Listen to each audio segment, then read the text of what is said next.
bonsoir à toutes et tous. Merci de votre présence pour cette nouvelle saison de contrepoint à la programmation de l'Odéon. Vous m'entendez bien là?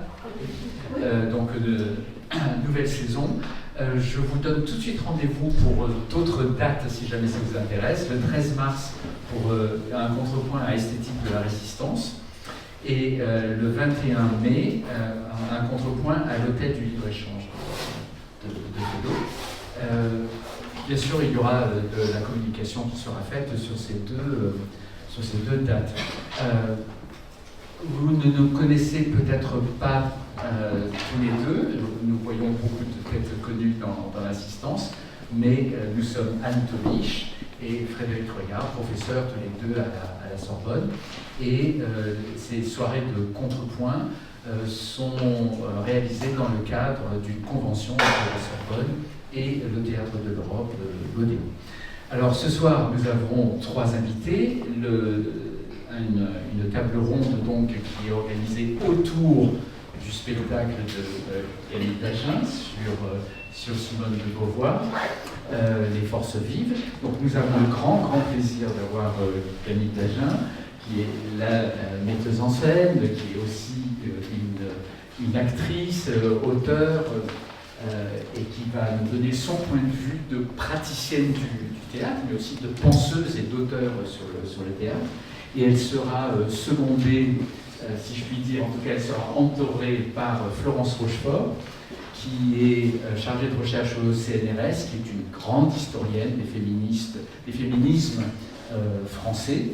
Et je finirai par Raphaël Ersam, qui est un collègue à la Sorbonne, qui est philosophe, et qui est spécialiste, entre autres, des questions de phénoménologie, d'existentialisme et des rapports de la phénoménologie aux questions de sexe, de sexualité et de genre.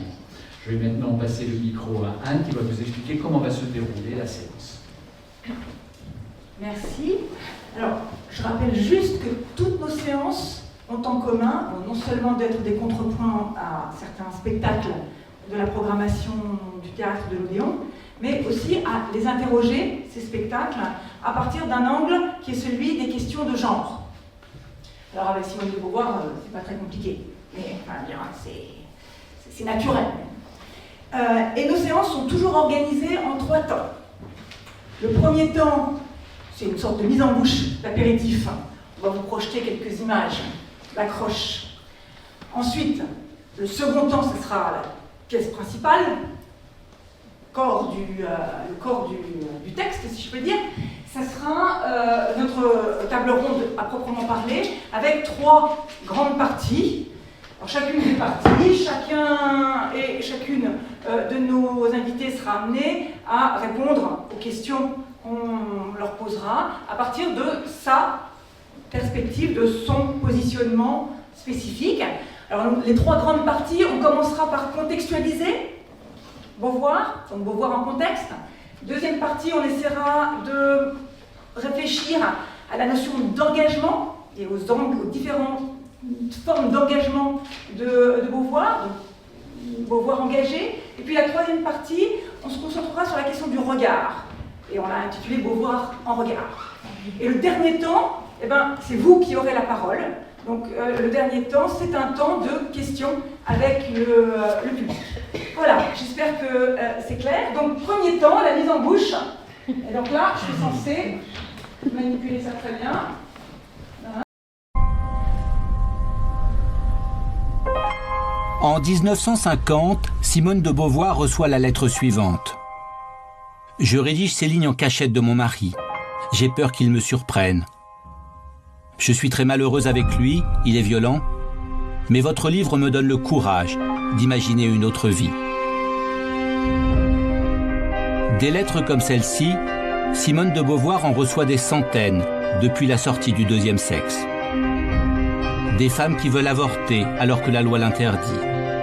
Des homosexuels qui se cachent. Des femmes au foyer coincées dans leur mariage. La femme reste toujours subordonnée à l'homme. La plupart du temps, elle est vraiment un objet sexuel ou une servante économique. Elle est toujours sous-payée, elle n'a pas du tout des chances égales à celles de l'homme. Elle est toujours asservie à la maternité, au foyer. Je ne crois pas du tout qu'il y ait eu de progrès, malheureusement. Le deuxième sexe s'est imposé comme la référence des féministes du monde entier. Et la vie que Beauvoir s'est inventée sert de modèle. On est condamné à être libre et donc on est condamné à se battre. On ne peut pas s'enfermer simplement dans le statut de victime. Castor, j'ai pensé à me marier, moi. Je sais que c'est elle qui vous a plaqué. Ne vous fatiguez pas, Sartre. Elle a compris que j'étais lié à vous pour l'éternité. Ne comptez plus sur moi pour jouer les lots de consolation, cette époque est révolue. Vous seul m'êtes nécessaire, Castor. Trop tard. Jamais ailleurs. Il me donne ce que vous avez toujours été incapable de me donner, du plaisir. Ça ne vous rend pas moins chiante d'être bien baisé. Personne ne vous retient. Mieux à faire qu'une scène de ménage. Et j'en ai déjà eu plus que ma ration. Ce n'est pas une scène de ménage, c'est une rupture. Vous n'avez pas entendu ce que je vous ai dit? Je suis ravi que vous soyez tombé sur un bon coup, mais n'en faisons pas un plat. Sur quoi travaillez-vous? C'est ça qui m'intéresse. Sur ces créatures que vous appréciez tant. Les femmes, c'est vrai? Vous en êtes où? Oseriez-vous prétendre que la femme est libre? Qu'elle est liberté? Comme vous le dites de l'homme? Vous ne pouvez pas m'accuser d'avoir attenté à votre liberté. Mon père disait à une femme, est-ce que son mari l'a fait? Hypothèse. Les hommes nous fabriqueraient-ils de toutes pièces? Vous voulez tordre le cou à la nature féminine? Pas mal. Existentialiste en plein. Est-ce qu'on est femme, Sartre, ou est-ce qu'on le devient? Doucement. Entre un homme et une femme, il y a des différences physiologiques indéniables. Je vais vérifier qu'elles ne servent pas d'alibi à la domination ancestrale des hommes. Vous tenez peut-être un truc énorme. J'ai l'intention de tout passer au crible. Puberté, règles, grossesse, avortement, dépucelage, ménopause, masochisme, frigidité, saphisme, adultère. Bravo. Attaquez-les aux couilles, Castor. La femme comme question philosophique, personne n'y avait jamais pensé avant vous. Personne. Même pas moi. Surtout pas vous. Je suis attachée à mon passé, cependant je vis beaucoup au présent, je vis beaucoup dans le futur aussi, et dans les projets. Mais ce sont deux choses assez différentes d'ailleurs, les objets ou les mémoires, je crois. Parce que les objets, quand on les achète, finalement c'est pour sauver le présent. C'est avec l'idée que plus tard, ça sera des souvenirs qu'on conservera. Donc en un sens, c'est un projet l'achat d'un objet. Tandis que les mémoires, ça c'est tout à fait différent. J'ai voulu pendant, assez longtemps dans ma vie, j'avais pensé déjà à écrire le premier volume. Parce que mon enfance, ma jeunesse, j'avais envie de les sauver. Il y a une telle différence entre une vie d'adulte et puis une vie d'enfant, d'adolescence, qu'on a l'impression un peu d'avoir enterré dans la femme qu'on est devenue, la petite fille et la jeune fille qu'on a été. Et alors c'était comme une espèce de, de devoir envers elle que je ressentais, de les ressusciter. Surtout qu'il y avait eu des moments de mon adolescence qui m'avaient été assez douloureux et elle s'est terminée par la mort de ma meilleure amie dans des conditions assez tragiques. Alors j'avais vraiment envie de rendre justice à la fois à moi-même et à la fois à cette amie et à tout ce que cette enfance et tout ce que cette jeunesse avait été. Donc c'était un projet qui remontait très loin. Et je pourrais dire qu'en un sens, je n'ai écrit mes autres livres, ceux d'avant, les romans, que pour avoir le droit un jour d'écrire cette histoire. Parce que naturellement, si j'avais été absolument personne, pas du tout connu, ça n'aurait pas eu de sens de raconter ces débuts. Il fallait déjà être un auteur un petit peu connu pour que ça veuille dire quelque chose de raconter le temps de mon apprentissage. Alors, les livres d'après, ça, c'était tout à fait différent. Ce n'était pas du tout prémédité, et je ne pensais pas, quand j'ai écrit les mémoires d'une jeune fille rangée, que je continuerais. Seulement, comme je le dis d'ailleurs dans les préfaces, une fois que j'ai eu commencé, eh bien, il y avait un point d'interrogation à la fin des mémoires d'une jeune fille rangée. Finalement, toute cette lutte, tout ce combat, toute cette liberté conquise, c'était pourquoi faire. Et j'ai éprouvé le besoin de dire ce que j'en avais fait par la suite. Et alors, ça s'est mis à m'intéresser de plus en plus. Mais quand j'ai commencé La Force de l'âge, j'avais bien l'idée d'aller jusque le plus loin possible, enfin jusqu'au moment où j'étais maintenant. Et j'ai coupé en deux, j'ai fait La Force de l'âge et puis La Force des choses, parce que quand même j'étais un peu à bout de souffle quand j'ai fini La Force de l'âge, et que ça faisait d'ailleurs une coupure tout à fait normale. La fin de la guerre, la libération, ça marquait le début vraiment d'une autre époque. Pour cette première approche qui nous met un petit peu dans l'ambiance, qui nous présente aussi un personnage Et nous voudrions commencer, comme l'a expliqué Anne, par une remise en contexte. Et je vais donc me tourner tout d'abord vers Florence Rochefort, notre historienne des féminismes, pour lui demander de remettre Simone de Beauvoir de replacer Simone de Beauvoir dans l'histoire des féminismes en France. Alors, merci d'abord d'être ici, et après ce magnifique spectacle, ça donne effectivement très envie de commenter l'importance de cette grande figure. D'abord, c'est un monument. Dans l'histoire des féminismes, Simone de Beauvoir, c'est un monument, et c'est un monument international, mondial, donc c'est très impressionnant de devoir essayer de rendre compte de toutes ces facettes. Puisque c'est une philosophe, c'est une écrivaine, c'est une figure de vie et de liberté, et c'est aussi une femme engagée. Mais alors le paradoxe, et qui est plutôt intéressant aussi pour nous, c'est qu'en fait, au moment où elle écrit Le deuxième sexe, elle ne se dit pas féministe et elle n'est pas féministe. Alors, qu'en est-il de cette histoire des féminismes à ce moment-là ? Et qu'est-ce que révèle cette distorsion entre l'engagement dans l'écriture, dans sa démarche philosophique, et puis l'absence de véritable ancrage dans un mouvement social et politique qui pourtant existait. Et même si elle a l'idée de remettre son propos philosophique dans une dimension historique, dans sa démarche, eh bien, elle ignore en fait les innovations et l'aspect très fascinant de féminismes qui l'ont précédé, et notamment de féministes radicales qui l'ont précédé, et qu'elle ne connaît pas en fait. Donc deux choses, elle aurait pu citer les perspectives de cette doctoresse, première femme diplômée des asiles, donc première femme psychiatre, qui a inventé cette notion de sexe psychologique avant la guerre de 14. Elle aurait pu lire cette autre femme qui, dans ce livre qui s'appelle Dogme sexuel, démonte complètement tous les propos des physiologistes et des médecins sur la notion biologique de hiérarchie des sexes, et même de différenciation des sexes. Donc elle avait des antécédents qu'elle ignore, et on peut pas du tout lui reprocher, puisque elle a pas, même si elle dit qu'elle a lu le plus possible à la Bibliothèque nationale, elle n'a pas pu non plus tout lire. Et puis ça nous révèle plusieurs choses. C'est que la transmission de ces moments forts des féminismes, que ce soit des écrits ou des mobilisations, ne se transmet pas forcément, et qu'il faut aller chercher cet héritage pour qu'il se ravive et qu'il devienne un héritage. En fait, c'est une généalogie qui se reconstruit dans des mouvements sociaux ou qui se reconstruit dans notre discipline qui est l'histoire. En fait, on évoque une continuité, même si on parle de rupture, en fait, on donne une impression de continuité qui n'est pas du tout si évidente. Donc Simone de Beauvoir l'illustre très bien. Et en revanche, elle amène dans l'histoire des féminismes un apport considérable, parce que les questions qu'elle va poser sont des nouvelles questions, notamment autour de la sexualité, donc c'est vraiment son apport considérable, et qui vont renouveler la pensée féministe, mais pas non plus immédiatement. C'est-à-dire que cet héritage fondamental de Simone de Beauvoir, il ne va pas du tout être tout de suite accepté, on y reviendra sur la réception.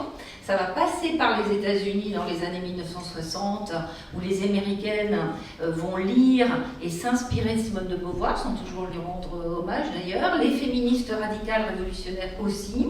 Et après, ça revient en France, et c'est aussi très intéressant de voir qu'elle devient une sorte d'icône féministe sans que tout le monde l'ait lue, et encore moins étudiée. Donc ça, c'est, voilà, et encore aujourd'hui, mais ce qu'elle représente, on ne naît pas féministe, on le devient, et son rapport très précis à la description de qu'est-ce qu'on dirait aujourd'hui la domination masculine, l'androcentrisme, le machisme, eh bien c'est quelque chose qui, dans lequel on pouvait piocher et qui inspirait, ou de moins qui était toujours une référence incontournable, même si tout le monde ne l'avait pas forcément lu. Donc c'est très intéressant pour l'histoire des féminismes, et ça nous remet un peu en cause cette histoire de séparation entre des vagues, parce que finalement on voit qu'elle est dans ce qu'on appelait le creux de la vague, et en même temps elle va presque métaboliser quelque chose. Mais ce qu'elle dit à l'époque, elle dit oui, elles avaient raison de se mobiliser, Mais le droit de vote est acquis, donc il est acquis le 21 avril 1944, c'est l'ordonnance qui donne le droit de vote aux femmes. C'est vrai que c'était une grande revendication, mais il y avait plein d'autres revendications dans le féminisme radical qui étaient complètement oubliées ou complètement... Alors c'est aussi que les années 1930 sont des années de grand conservatisme, et c'est ce qu'elle nous montre aussi dans les mémoires du jeune Filranger. C'est ce moment des années folles ou des années 20, elle a complètement éliminé, complètement disparu sous une chape de plomb qui annonce déjà le pétinisme et travail, famille, patrie. Donc, ce qui est aussi très extraordinaire, c'est que quand elle écrit ce texte majeur, eh bien, on est vraiment dans l'après-Seconde Guerre mondiale. Donc, on est dans un moment de traumatisme complet sur cette question-là en particulier, où on parle même, dans le monde historique, on parle même d'une sorte de backlash après la Deuxième Guerre mondiale, où il fallait absolument le baby-boom, le retour un peu au foyer, et on maintient les lois de 1920-1923 qui interdisent la contraception et l'avortement, alors qu'elle va très très loin dans sa revendication d'égalité des sexes autour justement de la libre disposition de son corps, de l'avortement, de la sexualité, de la contraception. Et là, elle est une pionnière tout à fait exceptionnelle. Et surtout, elle le fait en philosophe. Et c'est ça, sa grande... originalité, c'est que ceux qui l'ont précédé pouvaient avoir, les néo-malthusiens, parler de ces questions, mais jamais d'un point de vue aussi fortement philosophique. C'est-à-dire que c'était des gens souvent autodidactes qui n'avaient pas le... Voilà. Et là où il y a une distorsion, c'est que c'est aussi ces féministes-là qui ont permis qu'elle soit l'universitaire qu'elle est devenue, ou du moins la diplômée, l'agrégée qu'elle est devenue, puis la philosophe qu'elle est devenue.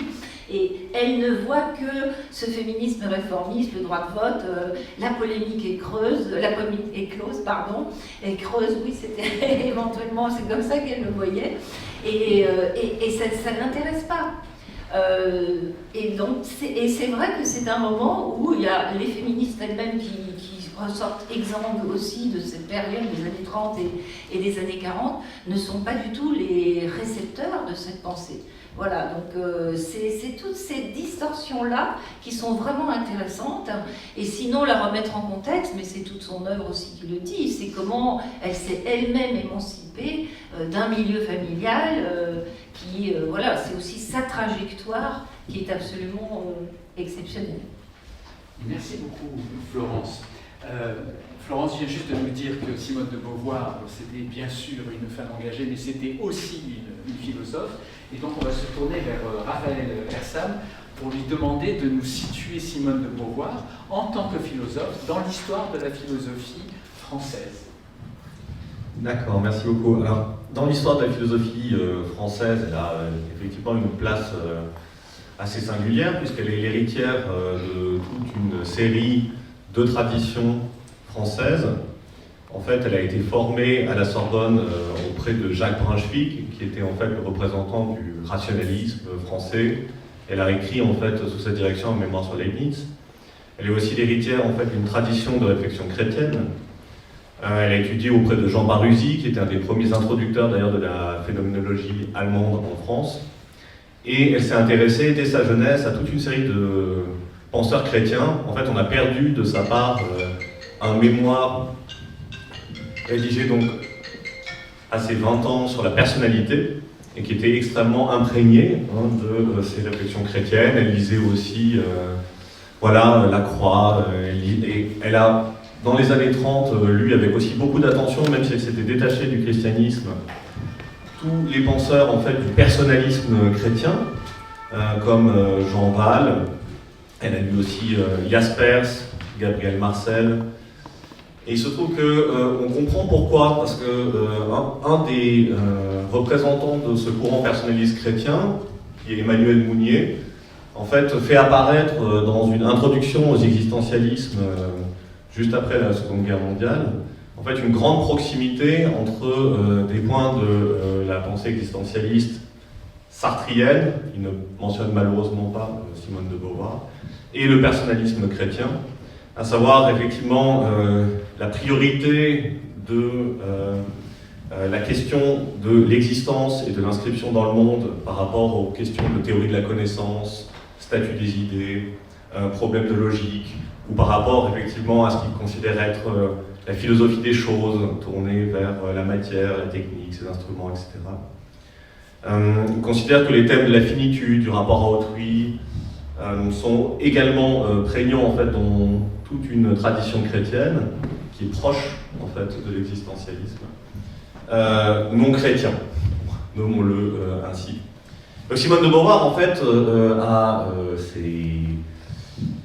ses points d'ancrage. Elle a aussi travaillé à partir de Lagneau, d'Alain, et elle a énormément discuté depuis toujours avec Sartre et Merleau-Ponty, depuis sa première jeunesse, puisqu'en fait elle rencontre Merleau-Ponty avant même de rencontrer Sartre. Elle a 20 ans quand elle le rencontre et qu'elle commence à discuter avec lui. Bon, en fait, le point à dire aussi, c'est que Simone de Beauvoir hérite en grande partie de la philosophie allemande, que ce soit aussi bien Hegel, Heidegger, Husserl, que en fait, d'autres figures plus tard. Elle est aussi une lectrice assidue de Freud. Marx va prendre de plus en plus d'importance dans sa trajectoire, surtout après la Seconde Guerre mondiale. Donc c'est difficile de la situer uniquement par rapport à la philosophie française. Mais disons pour la philosophie française que ce qui est paradoxal, c'est que jusqu'à très récemment, les histoires de la philosophie française n'ont pas fait ressortir sa place et son influence déterminante, y compris sur Sartre et sur Merleau-Ponty. Parce qu'en fait, on peut voir que le dialogue qu'elle a noué avec lui, donc à ses 20 ans, puis à ses 30 ans, puis à la fin de la Seconde Guerre mondiale, ça reprend de plus belle, est tout à fait déterminant pour peut-être la trajectoire même qui conduit de l'être né en 1943 à la rédaction de la phénoménologie de la perception en 1945. Bon, et en fait, si on regarde les histoires de la phénoménologie française, souvent elle n'est pas mentionnée. Si on regarde en fait l'histoire de la philosophie française au XXe siècle, en fait le livre le plus connu peut-être c'est celui de Frédéric Worms qui s'appelle en fait Moments de la philosophie. En fait, il ne mentionne pas Simone de Beauvoir, en fait elle est juste absente du livre. Pour le livre de Claude Romano aussi sur l'histoire de la phénoménologie française, en fait elle est absente du livre. Donc en fait il y a ce paradoxe que en fait sa place et son inventivité hors norme dans le champ philosophique, en fait ils arrivent en France on va dire à partir des années 80-90 depuis les États-Unis. Ça c'est vrai pour l'histoire de sa réception du côté féministe, mais c'est vrai aussi pour l'histoire de sa réception dans le champ philosophique. Et donc c'est vraiment à partir des travaux de Michel Ledeuf sur la place des femmes en philosophie, sur ce que c'est que philosophie en tant que femme, que Simone de Beauvoir en fait acquiert une importance nouvelle dans le champ philosophique. Et là, elle est aussi interrogée comme théoricienne de l'oppression, comme justement quelqu'un qui n'a pas été tant une disciple de Sartre, désireuse d'appliquer en fait sa doctrine de la liberté à la question des femmes, que comme au fond une figure extrêmement singulière dans la galaxie existentialiste, qui à partir de la question de la privation de liberté, à partir de la question de l'aliénation, et à partir d'une théorie de l'influence des lois, des mœurs, des représentations sur l'expérience vécue, eh bien déplace l'existentialisme. Elle ne considère pas que la liberté soit absolue et que nous soyons effectivement parfaitement condamnés à être libres, ce qui est ressorti dans un des extraits, celui qui est l'extrait de la fiction, oui, le film en fait sur ça. Je crois que c'est Les Amants du Flore. Les Amants du Flore. Ouais, c'est ça. On voit à ce moment-là que, elle prend le contre-pied dans sa pensée des rapports entre la liberté humaine et les situations. Sartre disait dans L'être et le néant qu'en fait, toutes les situations sont équivalentes du point de vue de la liberté, parce que la liberté est totale et infinie en chacune d'elles. Puisqu'en fait, le pouvoir de choix de soi-même et de choix d'un projet fondamental serait au fond toujours le même. Beauvoir a été proche d'adopter cette position dans son premier essai Pyrrhus et Cinéaste, qu'elle rédige en fait en même temps qu'elle lit L'être et le néant. Mais en fait, dès Pour une morale dans l'ambiguïté en 1947 et surtout dans Le deuxième sexe en 1949, elle prend le contre-pied et elle révèle dans ses mémoires qu'en fait elle s'était affrontée avec Sartre pour soutenir l'idée que toutes les situations ne sont pas équivalentes et que la liberté n'est pas en jeu de la même manière, elle peut être niée, elle peut être fragilisée, elle peut être réduite à presque rien, puisque Beauvoir considère qu'il y a toujours néanmoins quelque chose comme un mouvement de transcendance vis-à-vis de la situation, qui est la condition de la révolte, la condition de la transformation du monde, mais qui néanmoins peut on se déplaçait et revêtir aussi des figures paradoxales. On considère par exemple que Lucrèce Borgia, par son libertinage, était une figure de la révolte contre les mœurs de son temps. Et bon, c'est une révolte qui n'a pas toujours effectivement une efficace politique et collective, comme on pourrait le souhaiter. Peut-être je m'arrête là pour commencer. Oui, merci, c'est très intéressant. Donc on va se tourner vers Camille Dagen, dont je vous rappelle qu'elle a mis en scène la pièce qui est actuellement aux ateliers Berthier. Camille Dagen, donc, qui est également actrice dans la scène, et c'est en tant qu'actrice et artiste et autrice qu'on veut l'interroger maintenant. Pour quelqu'un de sa génération, pour une artiste de sa génération, pourquoi Beauvoir, qui semble être un personnage que l'on est sans cesse en train d'aller chercher des tiroirs toujours déjà refermés. Donc pourquoi ce choix? Il y a toujours beaucoup de réponses à la question pourquoi tel spectacle. Enfin, je veux dire, c'est toujours plus complexe que ce qu'on croit. Je pense que la grande chance de notre génération, c'est qu'on pouvait avoir un accès débeauvoirisé à Beauvoir. Je veux dire que l'image de Simone de Beauvoir, enfin, cette idée qu'on a toujours d'avance d'elle, est peut-être un peu moins prégnante pour des jeunes gens nés après sa mort. Enfin, je constate toujours très fort à quel point l'image du couple Beauvoir-Sartre est présente dans les esprits. Peut-être le fait d'avoir un rapport un peu plus distancé, la réponse honnête, c'est d'abord pourquoi c'est passé par les livres. Enfin, c'est-à-dire que moi, c'est la lecture des mémoires, du cycle des mémoires, ce qui nous semblait, parce que je travaille, je co-dirige la compagnie avec Emma Depoix qui est là, et on choisit toujours ensemble les sujets sur lesquels on va se pencher. J'ai proposé les mémoires parce qu'il me semblait qu'il y avait une chose capitale, c'était l'expérience d'une vie depuis un corps féminin, donc une expérience sensible, concrète, extrêmement sensible, quoi, à l'échelle du siècle. Et en fait, il y a assez peu de matériaux, de documents, de livres qui nous donnent accès à cette expérience féminine prise dans l'histoire et qui nous y donnent accès non pas comme une fiction, non pas comme un témoignage, mais comme une expérience réfléchie, conceptualisée. Enfin, je trouve que les mémoires sont un matériau très singulier parce que à la fois, il y a cette chose de... Voilà, elle raconte les colères d'enfance, perdre un ami, enfin, des choses voilà, très très sensibles, très très communes au fond, mais elle les raconte en philosophe. Et qu'est-ce que c'est que raconter en philosophe? Enfin, parce qu'on imagine que la philosophie, c'est expliquer, analyser. Qu'est-ce que c'est que raconter en philosophe? C'est encore une autre chose, quoi. Et ça donne un matériau comme ça très étrange qui m'a semblé passionnant à cet endroit-là, quoi. Je dirais que finalement, c'est presque le... Vous parliez tout à l'heure de comment on fait héritage de quelque chose. C'est comme si Beauvoir avait fait un héritage qu'on pouvait venir travailler. Nous, depuis cette queue de comète du XXe siècle, quoi, puisqu'elle traverse vraiment le siècle entier et elle travaille dans les mémoires à le restituer dans sa chair, quoi, dans la façon dont le temps passe juste avant une guerre, la façon dont le temps passe dans ces années 50 qui semblent ne jamais en finir. Enfin, voilà. Donc, la première réponse, c'est pourquoi Beauvoir? Pas tant pour Beauvoir que pour l'œuvre très concrète qu'elle met en place, avec ses mémoires, et spécifiquement avec ses mémoires, parce que les romans sont passionnants, le deuxième sexe, c'est un livre évidemment capital, mais je crois qu'il y a une chercheuse, pas mal de chercheuses qui aujourd'hui font l'hypothèse que Beauvoir a écrit ses mémoires aussi suite au courrier qu'elle avait reçu après le deuxième sexe.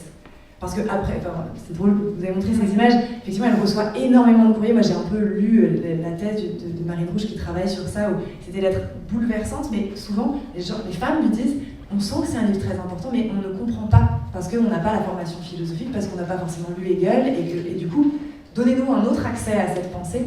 Et une des hypothèses qui a guidé un peu le travail et qui a été formulée par plusieurs chercheuses, c'est que les mémoires sont une manière de rendre le deuxième sexe en acte à l'échelle de sa vie à elle, à l'échelle d'une vie concrète. Non pas que sa vie soit exemplaire, mais que c'est une manière de mettre en jeu dans le...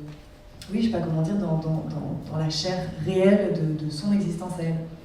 Et ça, je trouve que c'est un endroit pour le théâtre toujours très intéressant, quand il y a quelque chose d'à la fois très commun, sensible, concret, et en même temps pris dans un processus réflexif qui nous permet, nous, de le restituer dans une architecture dramaturgique et pas juste de faire une succession de linéaires fictionnels, quoi. Et puis après, effectivement, finalement, c'est aussi assez passionnant ce truc de... Les gens, tout le monde, on a tous tellement une image d'elle. Je pense qu'elle était très consciente de ça. Elle dit aussi qu'elle a écrit les mémoires pour donner accès à ses lecteurs, à ses lectrices, à autre chose que l'image. Et c'est quelque chose qu'on ressent tellement en tant que je pense aussi en tant qu'homme, mais en tant que femme. Enfin, comment on peut être capturé dans une image de soi, dans un objet, une vision que les autres ont de soi. Et au fond, pour cette femme qui travaille sans cesse à sortir d'une cage, il y avait comme un... Enfin, les mémoires sont une manière de se désencager, quoi, et aussi d'être repris en charge par des lecteurs, des lectrices, des imaginaires. Et je trouve qu'il me semblait que pour le théâtre, c'était un beau défi, quoi. C'est comme si elle nous proposait aussi de venir la désencager, et c'est-à-dire de s'intéresser au sujet qu'elle a été, et non pas à l'image qu'on en avait. Et voilà, la réponse. Merci. Allez voir le spectacle. Si ça n'est déjà pas obligé, hein. Se désengager, vous dites se désengager pour peut-être s'engager. Je crois que c'est le... Enfin, en tout cas, c'est ce que suggère quand même très clairement les mémoires et le spectacle. Et donc on va aborder maintenant, on va passer au deuxième temps de notre table ronde, et essayer d'interroger les engagements, les différents types d'engagements de Simone de Beauvoir. Et pour commencer, on va revenir sur peut-être l'engagement philosophique de Beauvoir, sur sa force. En fait, dans la question de l'engagement, et en fait, si j'articule la question de l'engagement à celle du désengagement, c'est peut-être parce que ce qui les lie, c'est la question de la force. La force de la cage, la force qu'il a fallu pour en sortir, et la force des différents types d'engagement, quels qu'ils soient, qui ont été ceux de Beauvoir. Alors, où se place la rupture philosophique que constitue Beauvoir? Est-ce que vous pouvez nous éclairer un petit peu là-dessus en philosophe? Ou en tout cas, la force de sa pensée philosophique. Oui. C'est une question qui est difficile parce que poser la question de ce qui fait rupture dans la philosophie de Simone de Beauvoir me paraît plus ou moins impossible à isoler de ce en quoi elle fait également rupture au plan politique et au plan de la pensée politique et sociale. Néanmoins, on va quand même pouvoir dire quelques points, c'est-à-dire qu'elle invente une forme d'écriture philosophique qui, à mon sens, est absolument inédite dans l'histoire de la philosophie. C'est-à-dire qu'elle utilise les concepts les plus abstraits et en fait comme des opérateurs pour permettre en fait une description vivace, bouleversante, analytique et transformatrice de l'expérience vécue. Et l'expérience vécue, pas une expérience qui soit singulière, qui soit simplement celle de l'individu Simone de Beauvoir, ou bon, mais en fait, l'expérience en tant qu'elle est absolument traversée de part en part par des déterminants qui sont collectifs, des déterminants qui sont matériels et des déterminants qui sont sociaux.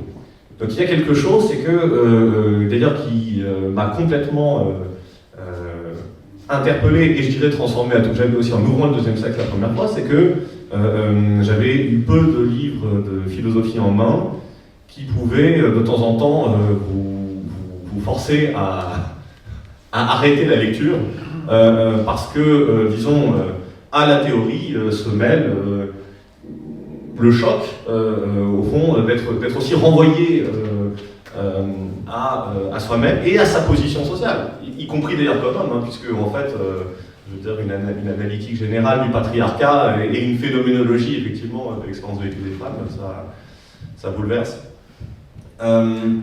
Donc il y a cela, et je veux dire encore aujourd'hui, les philosophes féministes se revendiquent d'elles, alors notamment dans un courant qui s'appelle la phénoménologie critique. Bon voilà, qui s'est détaché un petit peu de la perspective initiale de Husserl ou de Merleau-Ponty ou d'autres, pour justement signifier l'interpénétration entre le questionnement théorique, politique, social, avec une dimension conceptuelle forte, et le fait d'interroger l'expérience la plus intime. L'autre patron ou l'autre figure tutélaire en fait, de cette tradition étant probablement tout simplement Frantz Fanon, qui d'ailleurs les deux ayant interagi, etc. Bon, donc ça probablement, ça me paraît être une rupture fondamentale chez Simone de Beauvoir, qu'elle introduit en fait en philosophie.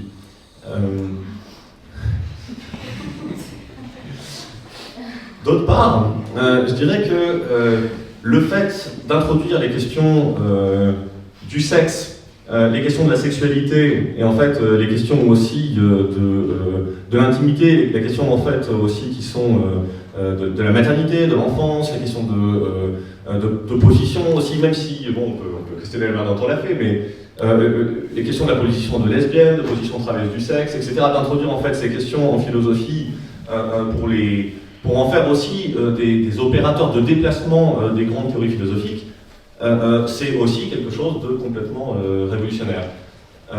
Et donc, en fait, l'effort d'historicisation qu'elle propose aussi des théories, alors ça, c'est quelque chose qu'on trouve dans les mémoires aussi, le fait de revenir sur la théorie philosophique qui était la sienne et celle de Sartre dans les années 30, la théorie qui a été celle de Freud, la théorie qui a été celle de nombreux grands philosophes, pour essayer de dire, mais en fait, il y a un problème parce que ces théories, elles correspondent aussi plus ou moins à des positionnements au sein des sociétés, des positionnements matériels. Alors, les marxistes avaient quand même un petit peu initié ce geste d'interprétation, en particulier pour les œuvres littéraires. On se souvient de Lucien Goldman quand il parle de Racine. Mais enfin, en philosophie, le fait de lire des systèmes philosophiques comme ça et de les discuter comme ça c'est aussi, je pense, tout à fait novateur. Je donne deux exemples. Pour Freud, il a été discuté de tas de manières philosophiques, mais elle considère que, par exemple, la théorie du complexe de castration, la théorie en fait du complexe d'Electre pour les femmes, on ne peut pas les admettre comme si on avait affaire à des descriptions empiriques, historiques. En fait, elle dit par exemple,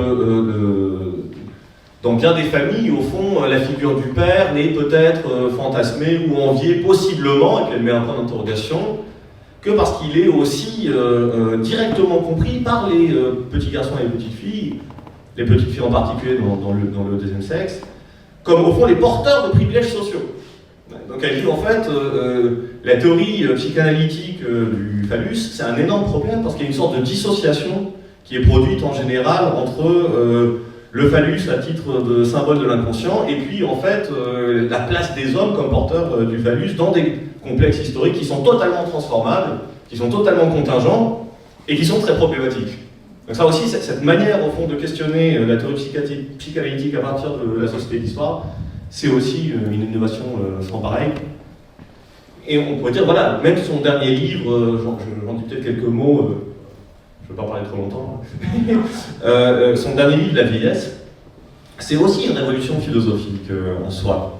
Parce que c'est un thème qui avait été abordé en philosophie vraiment de loin en loin, mais simplement pour livrer des préceptes de sagesse, pour dire comment effectivement bien conduire la fin de son existence, pour recommander, disons, une sorte de continuité stoïcienne, des différents âges de la vie par la maîtrise de soi, ou pour disposer effectivement le rapport à la mort. Simone de Beauvoir, c'est la première à aborder en fait ce genre de thème, à la fois en philosophe, mais en ne voulant pas séparer, disons, tous les domaines des sciences humaines, sociales, qui puissent être appropriés par la philosophie. C'est-à-dire, elle puise à la psychanalyse, elle puise à la gérontologie, elle puise en fait dans l'anthropologie comparée, elle puise en fait dans les sciences économiques, pour essayer de questionner, au fond, qu'est-ce que ça signifie vieillir dans nos sociétés contemporaines, et en refusant qu'il puisse y avoir quelque chose comme une essence absolue transhistorique de la vieillesse. Et on ne peut questionner la vieillesse en philosophe, finalement, qu'en aussi déconstruisant partiellement les propositions philosophiques antérieures à partir des acquis des sciences humaines et sociales. Comment je formulerai aussi ce qu'elle apporte et qui est très singulier dans sa manière de faire de la philosophie, mais bon, la philosophie au fond est poreuse quand elle est beauvoirienne. Elle n'est plus un domaine au fond autonome et qui légifère pour soi. Merci beaucoup, c'était extrêmement clair et je crois tout à fait philosophique.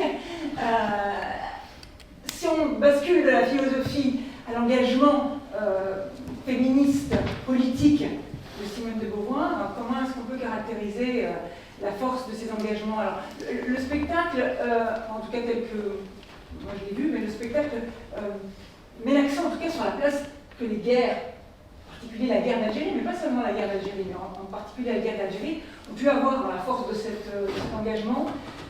Le statut des femmes dans les guerres va être aussi tout à fait, comment dire, particulier et Beauvoir y réfléchit. Donc je ne sais pas, est-ce que vous pouvez revenir sur comment est-ce que vous caractériseriez la force de cet engagement féministe et politique de Beauvoir?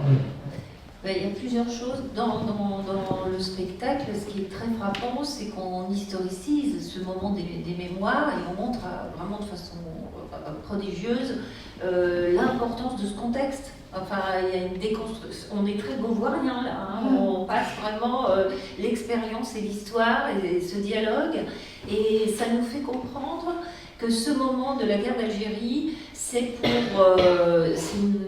une assez grande, c'est un moment très fort pour Simone de Beauvoir où elle s'engage, où elle adhère aux politiques au sens vraiment d'un grand P, quoi.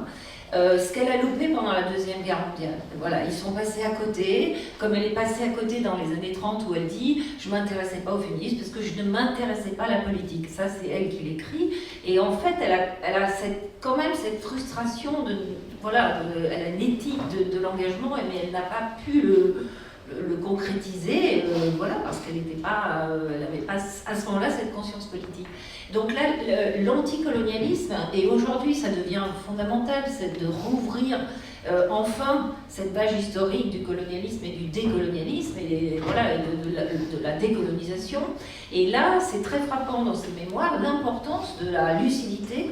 Alors c'est ce qu'elle partage avec Sartre et avec d'autres, hein, c'est pas qu'elle, mais c'est un moment vraiment presque fondateur de son type d'engagement. Et alors, elle va, on le voit très bien aussi dans le spectacle, la demande de Gisèle Halimi, défendre cette femme algérienne qui avait été violée, torturée par la police française, et que Gisèle Halimi réussit à arracher, hein, d'ailleurs avec l'aide de Simone Veil, le futur ministre, à qui on doit aussi le mode de la loi Veil. Donc c'est intéressant, ces trois, on retrouve, parce que Simone Veil était magistrate et a aidé à faire rentrer Djamila et d'autres du FLN, que je défendais Gisèle Halimi, en métropole, en France, l'Algérie était française, mais disons en métropole, pour être sûr qu'elle ne soit pas assassinée, parce que sinon elle risquait d'être assassinée. Donc Simone de Beauvoir défend Djamila Boupacha. Elle va aussi dans les années 60 accompagner la lutte pour la contraception de ce qui va être le futur planning familial. Elle fait des préfaces. Alors, peut-on la qualifier de féministe? Je pense que rétroactivement, oui, bien que le mot n'était pas à ce moment-là utilisé. Mais ce n'est pas un féminisme comme ce sera son adhésion dans les années 70. Mais ce qu'on peut dire, c'est que c'est une conscience de la cause des femmes, puisqu'aujourd'hui on parle d'espace de la cause des femmes, et il est intéressant ce concept que Laure Bérigny a mis en avant, parce que finalement, ça permet de comprendre qu'à un moment donné, avant qu'il soit formulé en termes féministes, il y a déjà cette conscience, et quand elle écrit dans Le Monde pour défendre Djamila Boupacha, et qu'elle décrit à sa façon qu'on vient d'évoquer, c'est-à-dire l'importance du détail, l'importance de dire les choses, de mettre à jour l'expérience vécue. Donc elle parle du vagin, Le Monde, puisque cette femme a été violée avec une bouteille dans le vagin, désolée pour le détail, mais Le Monde transforme le mot vagin en ventre, mais on voit bien elle a une sorte de lucidité, et là on peut dire aussi qu'elle a un engagement personnel, intellectuel, avec un pouvoir critique qui est absolument rétrospectivement assez prodigieux. Elle a un courage intellectuel. C'est quelqu'un qui veut aller vers une authenticité, une vérité.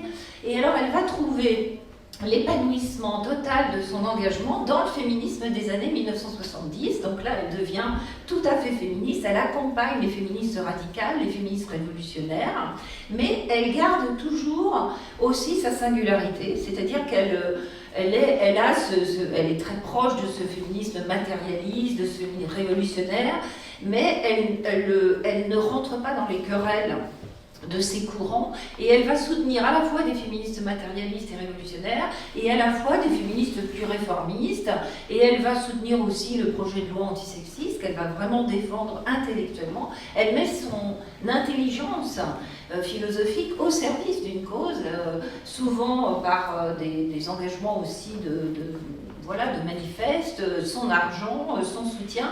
Elle ouvre les colonnes des temps modernes à cette rubrique antisexiste et elle défend ce mot d'antisexisme fait autour d'antiracisme. Enfin, elle a un rôle important d'intellectuelle, tout en gardant incertain quant à soi, parce qu'elle a cette idée d'utilité aussi de l'action et on pourrait dire, je ne sais pas si le mot serait juste, mais de vulgarisation au sens noble de la pensée. C'est ce qu'elle fait dans ses romans, c'est ce qu'elle fait dans ses mémoires, et elle veut un féminisme qui rassemble, elle veut quelque chose qui soit accessible, qui soit compréhensible, et donc pour elle, il n'y a pas de contradiction de jouer sur des analyses matérialistes très radicales, et en même temps une action qui sera vue ou critiquée comme réformiste, ou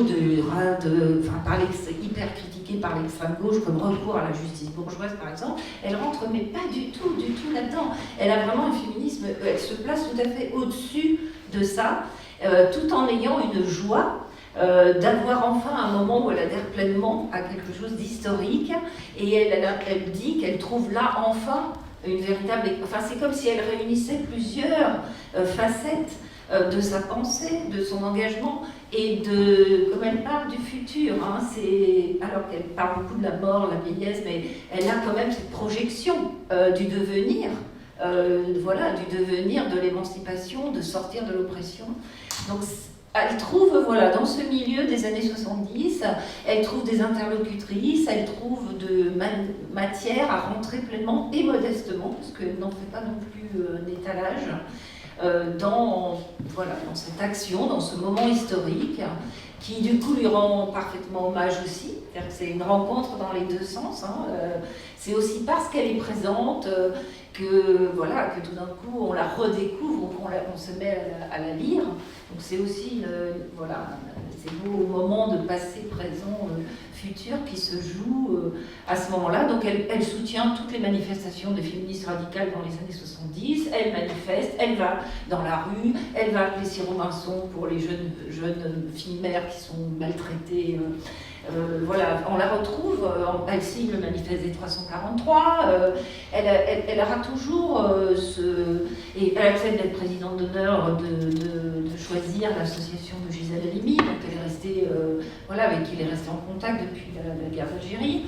Donc on la retrouve en fait un peu partout, dans ce moment fort de mobilisation, de réflexion, et quand ce sera du féminisme institutionnel, avec Yvette Roudy, première ministre des droits de la femme, parce que Mitterrand ne voulait pas les femmes, c'est la femme, eh bien elle est là aussi, alors que ce n'était pas forcément ses affinités électives, elle est plus à gauche que cette gauche-là, mais elle accepte parce qu'elle comprend l'efficacité politique de ses gestes et de son engagement. Bien. Efficacité, force des engagements de Simone de Beauvoir. Alors, comment est-ce que vous, et là je dis vous parce qu'il y a vous, conceptrice du spectacle, il y a vous, scénographe du spectacle, donc comment en termes de scénographie, en termes de conception, vous avez cherché à rendre cette force? Déjà, le spectacle s'appelle Les Forces Vives. Au-delà du titre. Non, mais c'est un concept leibnizien aussi sur les pensées. L'idée, c'est que la vie, c'est l'ensemble des forces qui résistent à la mort, quoi. Donc, un peu simplement, et qu'il y a cette chose qui avance, qui peut faire violence d'ailleurs. La première chose, la structure du spectacle, dramaturgiquement, cherche à rendre sensible l'évolution. Une chose qui m'a, moi, passionnée, c'est l'évolution de la conscience politique de Beauvoir, l'évolution de sa capacité à se rendre poreuse, comme vous disiez, au monde, quoi, à l'histoire. Puisque le spectacle travaille en deux parties, l'entracte étant la Seconde Guerre mondiale, à dessein. Donc, on est dans une première partie où Beauvoir n'est encore que Simone, enfin c'est personne en fait. Le premier texte vraiment paru d'elle, c'est l'invité, c'est après la Seconde Guerre mondiale, donc elle a déjà presque 40 ans, il faut se rendre compte de ça quoi, dans l'échelle d'une vie. Et toute cette première partie, c'est le travail de la constitution du moi, du je. Et la première partie se termine par un monologue qui traverse un peu les années 30, ça correspond à la première partie de La force de l'âge, où c'est vraiment les années de bonheur, enfin l'âge d'or, la liberté, la jouissance, les voyages, en même temps que la guerre d'Espagne, en même temps que la montée des fascismes. Et ce qui est très fort chez Beauvoir, c'est l'honnêteté et la lucidité rétrospective qu'elle ne s'épargne pas, parce qu'elle accepte de donner un témoignage qui la rend très antipathique. Bien sûr en avril 39, elle soit en train de se demander si elle ne va pas aller visiter l'URSS en car avec Sartre, et qu'elle l'avoue beaucoup plus tard. Enfin, non seulement qu'elle l'avoue, mais qu'elle le dépose pour nous permettre de comprendre ce que ça signifie de comprendre, y compris trop tard, d'une certaine manière, ce que l'histoire fait au corps. Ça, c'est quand même déjà une chose importante. Et puis, il me semble que c'est important de comprendre ce que ça veut dire que se construire un moi pour une jeune fille ou pour une jeune femme de cette époque-là. Parce qu'on taxe parfois Beauvoir de narcissisme, parce qu'effectivement, elle écrit sur elle-même. Il me semble que dans ces années-là en particulier, donc qui sont des années de grand individualisme, où effectivement avec Sartre, d'ailleurs elle le dit, elle a l'idée qu'elle est la seule conscience d'une certaine manière, que l'altérité n'existe pas, qu'un paysage n'existe que si elle l'a vu. Mais en fait, qu'est-ce que c'est que ce moi, et pourquoi, dans son cahier de jeunesse, qui est paru dans les années 2000, on a vraiment son journal qu'elle a tenu à 18, 19, 20, 21. Il y a un passage où elle dit « Ce que j'ai de plus précieux, c'est mon moi ». Mais il faut se rendre compte être capable de dire « je » pour une jeune femme, à cette époque en particulier, mais même, je crois même aujourd'hui, c'est-à-dire un jeu authentique, un jeu sujet, et non pas, encore une fois, l'image qu'on a de soi. C'est énorme. Enfin, Et du coup, oui, elle se crispe sur ce moi conquis, sur ce moi capable de décider de soi, parce qu'elle a aussi l'image de Zaza, l'image de sa mère, l'image de toutes les jeunes filles autour d'elle qui sont profondément sacrifiées. Et on taxe souvent Beauvoir de misogynie dans la première partie de sa vie, parce qu'effectivement, elle n'a que des amis hommes, ou elle a quelques copines, c'est pas tout à fait vrai, elle a des amis femmes, mais on sent que c'est pas un rapport d'égalité comme elle a avec Maurice Merleau-Ponty, avec Sartre, Et je pense qu'il faut se rendre compte qu'en fait, elle n'a pas... effectivement, il y a peu de jeunes femmes qui ont pu, pour un ensemble de raisons, de facteurs de hasard et puis aussi de raisons très matérielles, se construire un moi actif, acteur. Il y a Colette Audry qui est une exception importante, mais je veux dire, elle a peu d'amis femmes. Et effectivement, longtemps, le spectacle devait contenir une partie sur Beauvoir et le MLF, il y a quelque chose de très très touchant à la voir à la fin de sa vie, enfin rencontrer des amis qu'elle aurait rêvé d'avoir à 20 ans. Enfin. Et du coup, voilà, il y a cette chose d'un grand individualisme, d'une vision du monde très centrée sur soi, mais qui n'est pas, bien sûr, qui est une forme d'insouciance et d'erreur politique, elle l'avoue, mais qui est aussi au fond politique. Qui est aussi déjà le résultat d'un premier processus politique qui serait l'émancipation et la construction d'un jeu. Et voilà, donc ça, le spectacle cherche à rendre ça sensible, que d'abord on essaye de conquérir un jeu, on peut s'aveugler sur l'importance de ce jeu. Surgit la Seconde Guerre mondiale et elle remet aussi en contexte l'aveuglement collectif de la société française, parce que la gauche est pacifiste, c'est une époque très pacifiste, enfin, jusque tard, et refuse de penser qu'il va y avoir une deuxième boucherie. Enfin, c'était quand même une femme qui a été petite fille pendant la Première Guerre mondiale. Ils sont très très avec ce trauma en tête, quoi. Le spectacle essaie de jouer sur ces effets d'écho, parce que je pense que on se rend pas compte, quoi. On se rend pas compte, c'est difficile à concevoir, quoi. Il y a 15 ans entre les deux, c'est rien 15 ans, enfin, c'est très court, quoi. Et dans la deuxième partie, donc on a choisi vraiment d'intituler l'entracte 39-45, puisqu'il y a aussi cette idée qu'effectivement, pendant la Seconde Guerre mondiale, il n'y a pas d'acte spécifique pour Beauvoir, enfin, il n'y a pas un engagement actif, enfin, qui parviendrait à l'acte, en tout cas, il n'y a pas de passage à l'acte d'une résistance ou même si c'est plus compliqué que ça, enfin, c'est pas non plus le néant, mais... Et dans la deuxième partie, on travaille sur d'une certaine manière, l'objet qu'elle est devenue politiquement, y compris aujourd'hui. C'est-à-dire l'hostilité qu'elle suscite, parce que c'est évidemment une hostilité politique, et in fine, effectivement, c'est le moment de la guerre d'Algérie.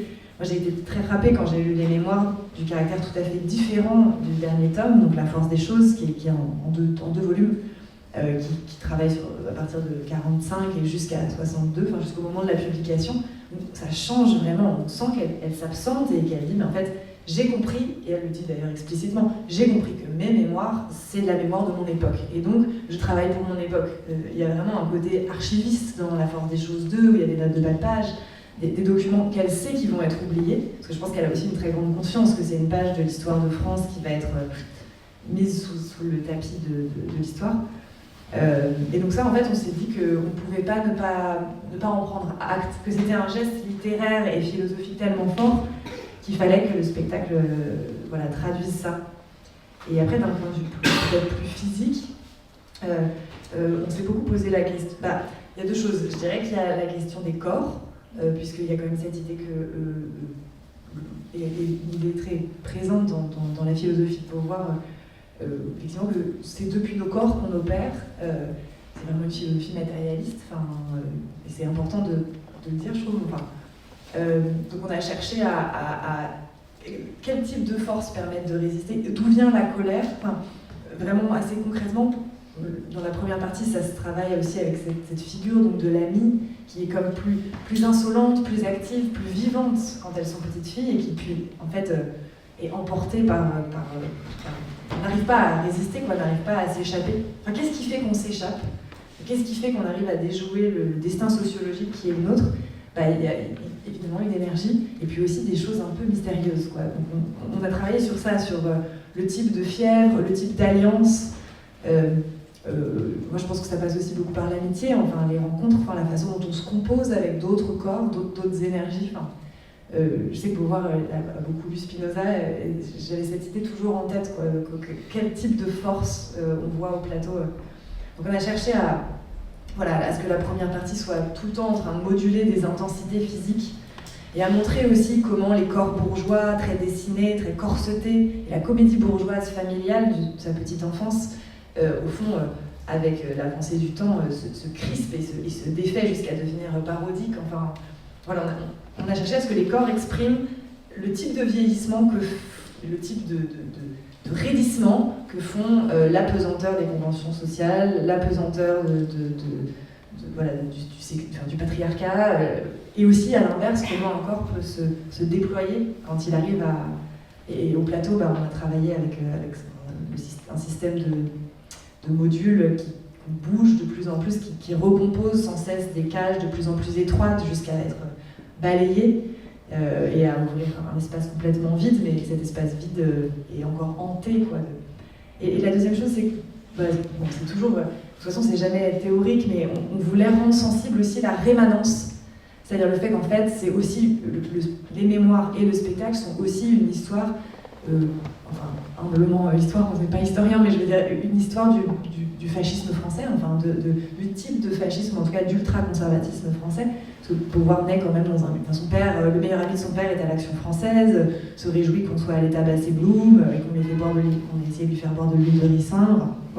Il y a quand même une chose très dure, Et on a travaillé à cette chose, cette rémanence en gardant les mêmes modules dans la première et la deuxième partie, et en les désossant, et en rejouant en fait physiquement même des espaces scénographiques dans la deuxième partie, en reproduisant les espaces de la première partie, mais sans tous les soubassements, sans l'habillage, Parce qu'il me semble que c'est très présent dans les mémoires, cette idée de ça revient.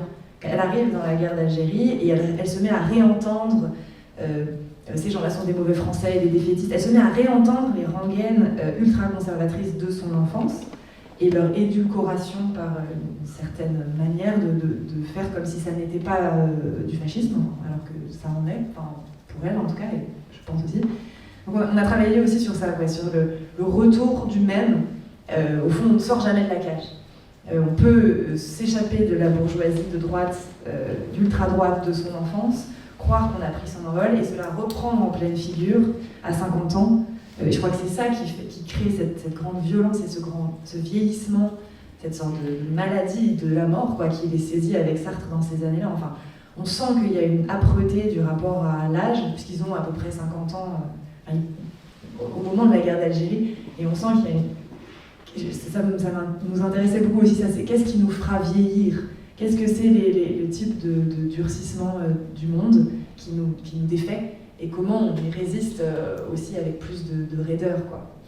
Donc voilà, physiquement, c'était ça un peu notre objet du mouvement, mais aussi de la rémanence et voilà, on peut pas la raconter l'histoire comme une pure évasion, quoi. On se retrouve toujours dans une cage, quoi. On se retrouve aussi dans les coordonnées dans lesquelles on a commencé. Merci. Mine, merci. Ça va? On va aborder le troisième mouvement. Alors je regarde ma montre parce qu'il faut vraiment vous laisser la parole et on va donc demander à nos invités d'être extrêmement disciplinés dans leurs réponses, mais ce qu'ils disaient était tellement passionnant que évidemment on ne regrette pas une seule seconde de ce qui a été dit.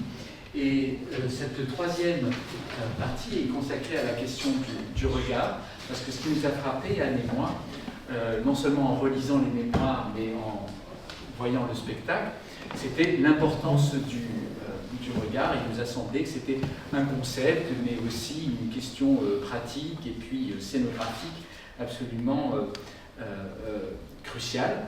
Et on voulait redonner la parole à Camille Dagen immédiatement pour lui demander comment elle avait conçu ces choses-là. Parce que pour celles et ceux d'entre vous qui n'ont pas vu le spectacle, la scénographie repose beaucoup sur le regard. La petite Simone voit la Simone plus âgée, la Simone plus âgée voit la petite, elle est en permanence sous le regard des hommes, enfants et adultes. Le dispositif scénique multiplie les regards, les points de vue. C'est un peu compliqué, elle sera bien plus capable que moi de vous expliquer ce qu'elles ont fait. Est-ce que vous pouvez nous dire 2 ou 3 mots de ces choix et de ces parties pris? Alors, je parle sous le contrôle d'Emma, parce qu'on a vraiment conçu, c'est vraiment Emma qui a conçu la scénographie, mais notre réflexion, je peux dire très rapidement qu'il y a 2 choses. Il y avait la question du caché et du révélé. C'est qu'est-ce qui est caché et qu'est-ce qui est montré. C'est quelque chose qui est très présent dans les mémoires, donc cette sensation qu'elle a qu'on ne lui dit pas tout. Et effectivement, on ne lui dit pas tout, puisque dans son enfance, il y a vraiment cette obsession bourgeoise du sexe et en même temps cet absolu tabou du corps. Donc c'est comme si c'est tout le temps là, mais jamais montré. Donc on a joué sur un jeu de voilage, enfin la scène est entourée de voilages transparents qui bougent et comme une sorte de cage opaque. Il y a une phrase très étonnante dans les mémoires où elle dit le problème quand on est dans une cage dont les murs sont transparents, c'est qu'on ne sait pas qu'on est dans une cage. Ça nous avait beaucoup marqué. Donc il y a une certaine douceur aussi de cette manière de protéger les mensonges qu'on raconte aux enfants, voilà, et qui au fond sont aussi une manière d'amputer le réel. Donc on a beaucoup travaillé sur ce jeu effectivement de transparence, de choses qui se jouent aussi derrière ce mur. Enfin, on voulait faire sentir un monde autour. Et dans la première partie, j'ai beaucoup demandé aux actrices qui incarnent Simone de chercher, d'être en regard en permanence sur tout ce qu'il y avait autour, quoi, et tout ce qui était caché aussi. Et tout le spectacle n'est qu'un processus de dévoilement, puisqu'on arrache, on enlève. Dans la deuxième partie, on casse même le cadre de scène. Enfin, il y a cette chose parce que je pense que c'est quand même une aventure de la lucidité, quoi, les mémoires et puis la pensée de Beauvoir. D'une lucidité douloureuse mais joyeuse. Et la deuxième chose, bien sûr, c'est celle du regard. Mettre en scène, c'est chercher à proposer des espaces pour votre regard, le regard des spectateurs. Il y a un regard sur elle, c'est évident. On avait été très frappés par le passage du deuxième sexe où elle parle d'une chose que je pense toutes les femmes ont vécu, ce moment où un vieil oncle dit « Ah, mais dis donc, ça pousse !» Enfin, ce moment où on se sent regarder pour la première fois et où ça fait, en fait, c'est énorme. C'est-à-dire que d'être d'un corps actif, d'un corps vivant, sujet, on devient encore regarder une proie. Il y a des pages incroyables du deuxième sexe sur ça, donc je voulais vraiment faire sentir cette chose d'une observation, que les choses sont toujours sous le regard de quelqu'un, et au fond, toute la tentative, c'est de se créer un regard à soi sur soi. Et comme une chambre à soi, enfin... de réussir à échapper à la surveillance, mais aussi à pouvoir se voir soi-même, se raconter soi-même. Et sur la question du rapport à soi, au soi du passé, ça me tenait à cœur d'avoir des dialogues entre les différentes Simone, parce que je pense que cette question de la métamorphose est très présente dans les mémoires, et il me semble que c'est aussi le point poétique, disons très sensible dans son œuvre, enfin, cette question de quelle trace de soi il reste. Est-ce que vraiment la petite fille en soi, elle est définitivement morte, ou est-ce qu'il en reste quelque chose, enfin, et le théâtre nous permet ça, enfin, permettait de leur donner corps. Enfin, elle rêve à ressusciter un soi passé, elle rêve à ce que le temps ne soit pas linéaire. Il se trouve que le théâtre, c'est un endroit où c'est possible de le faire et de vous le faire sentir. Et donc voilà, c'est pour ça qu'on se fait autoriser. Merci beaucoup. Raphaël Ersam, le regard dans l'existentialisme, dans la philosophie sartréenne, c'est un élément central. Est-ce que vous pourriez nous en dire un petit peu plus ? Oui, bon, alors, en fait, on connaît tous la phrase de Sartre qui dit que autrui, c'est par principe, en fait, ceux qui me regardent, etc. En fait, ce qu'il veut dire, c'est que il pense qu'en fait, le rapport à autrui dans les philosophies antérieures, le rapport à autrui a été décrit en fait d'une façon qui est trop déconnectée précisément de l'expérience du regard et qui le couple avec celle de la honte. Et en fait, se découvrir devant autrui, c'est pas forcément se découvrir comme jugé négativement, dire en fait ça peut être aussi être encensé, idolâtré, etc. Et dans tous les cas, le regard d'autrui est vécu comme, au fond, constituant pour soi, comme si on se découvrait tout d'un coup objet pour l'autre. Et comme si en fait la liberté que l'on éprouve en soi, y compris parfois dans l'angoisse, eh bien, elle se retrouvait soudain limitée, figée, réifiée par le regard de l'autre. Donc, alors ça c'est un peu pour les points essentiels de la pensée sartrienne. Beauvoir, en fait, déplace complètement en fait, ce dispositif, tout en ayant l'air d'être en train de le reprendre, mais en fait pas du tout, parce que chez Sartre, la perspective est, comme il l'a dit, ontologique. C'est-à-dire que être pour soi-même, par la médiation du regard d'autrui, c'est quelque chose qui serait absolument vrai universellement et pour tout le monde, sans distinction des situations. Alors qu'en fait, ce que montre Beauvoir, dans le deuxième sexe, c'est que précisément, en fait, chacun ne fait pas l'expérience en fait, de la conscience du corps propre et du regard d'autrui de la même manière. Elle dit en fait, dans une note du tome 1, bon alors en fait, chacun est pour soi un corps sujet, mais sauf que les femmes se découvrent en même temps comme objet devant un regard qui n'est pas simplement autrui, c'est pas le point de vue pour autrui en général, c'est devant un regard qui est généralement masculin et dans une structure qui est inégalitaire et une structure d'oppression. Ce qui fait qu'on va dire, en fait, Beauvoir n'a cessé d'essayer d'incarner en fait, la problématique sartrienne du regard pour la déplacer du rapport des consciences au rapport en fait, matériel, social et situé des classes. Alors on peut dire des classes de sexe et puis par la suite aussi des classes d'âge, en fait des classes en un sens aussi économique et social.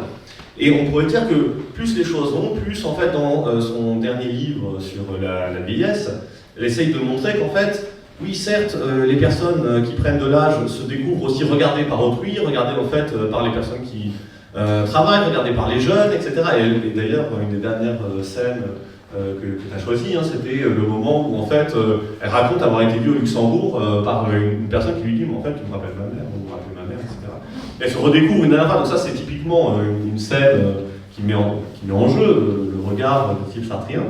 Sauf qu'en fait, dans son essai sur la vieillesse, elle dit « mais c'est dans une société capitaliste que ce genre de choses a lieu. Et dans une société capitaliste, et tant qu'on est aussi laborieux, qu'on est productif, etc., qu'on est considéré comme ayant une valeur, elle dit en fait c'est parce qu'on est du capital humain que quand en fait, on passe à la retraite, tout le monde est dévalorisé. Et elle ne veut pas séparer la question en fait, du regard qu'une femme peut poser sur soi, de la question des rapports de force et de leur impact érotique. Et elle ne veut pas non plus séparer la conscience de soi que peut avoir une personne vieillissante, là cette fois-ci homme ou femme, de la question aussi des structures capitalistes. Donc je dirais, voilà un petit peu pour le regard, ouais. pour qu'on ait du temps pour les questions. Merci, voilà, c'est vraiment très agréable de voir que vous essayez de respecter un petit peu le temps de parole qui va être donné à l'assistance. Florence Rochefort, le spectacle qu'on a tous vu ici, qui est hilarant à ce moment-là, mais en parallèle, les discours qui sont tenus sur Simone de Beauvoir aujourd'hui, c'est le début de la deuxième partie, et puis des discours qui sont tenus sur elle à l'époque de l'apparition de ses ouvrages. Qu'en est-il de ce regard qui a été porté sur Beauvoir, qui n'a pas toujours été négatif quand même? Et par ailleurs, est-ce que ces questions du regard qui sont encore une fois centraux à la pensée de Beauvoir, et puis dans sa vie, dans son expérience de la vie, est-ce que ces questions de regard peuvent être mises en parallèle avec ce qui intéresse des féministes d'aujourd'hui, par exemple le gaze ou le standpoint? Est-ce que en moins de 5 minutes, c'est possible de nous dire 2 ou 3 mots de ces questions? Alors, sur le regard qui a été porté sur elle et sur ses œuvres, eh bien, on est quand même frappé par l'extrême misogynie.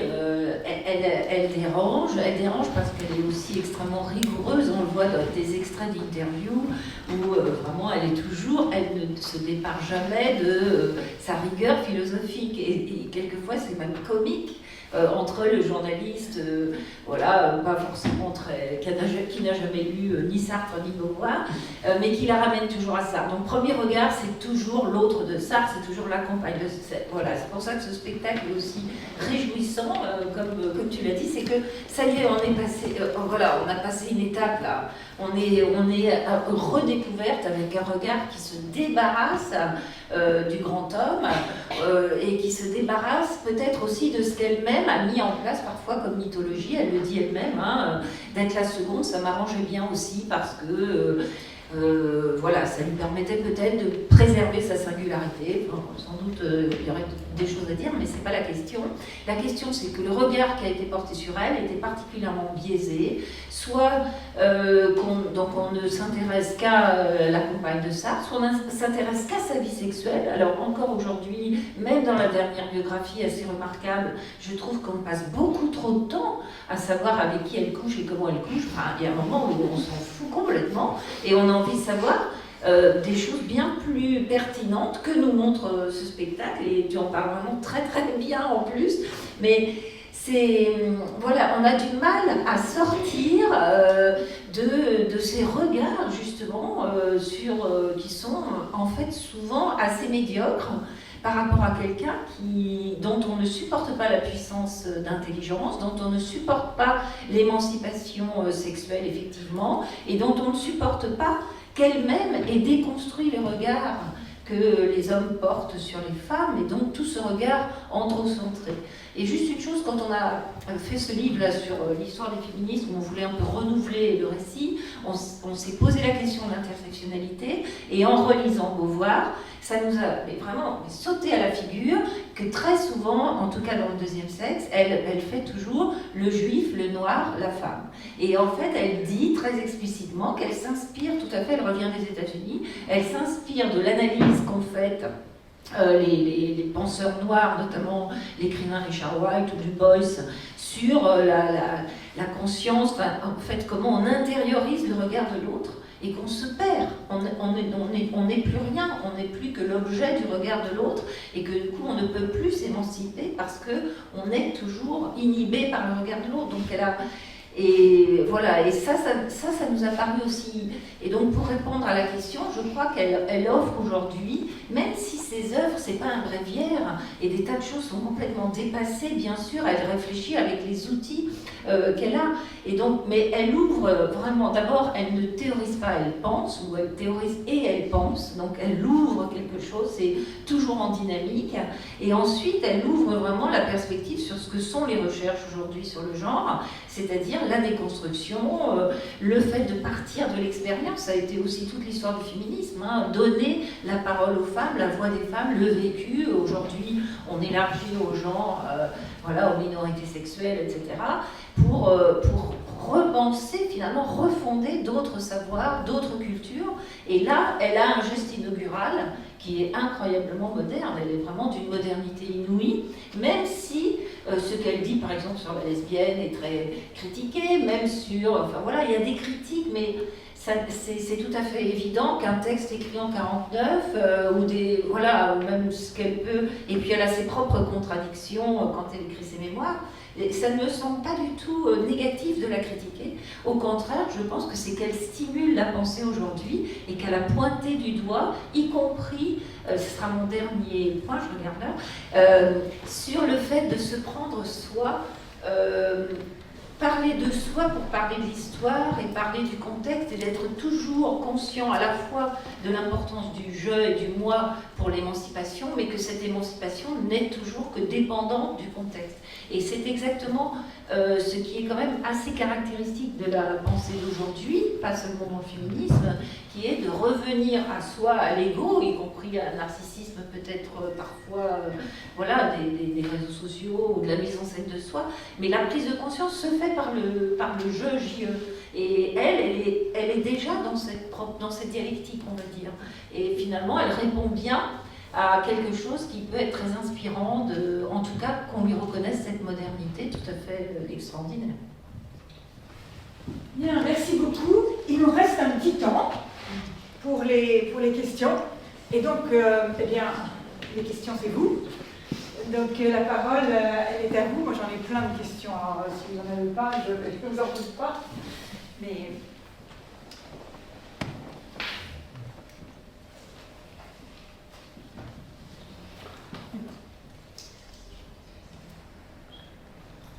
Oui. Merci beaucoup, c'était très passionnant. Moi, j'avais juste une petite question qu'on voit en fait aussi dans le spectacle par rapport aux critiques aussi. On en parlait juste à l'instant que continuer en fait de subir Beauvoir à raison, parfois à tort, souvent. Mais j'ai l'impression que particulièrement la figure de Beauvoir, elle attise en fait de devoir constamment justifier aussi de travailler sur Beauvoir.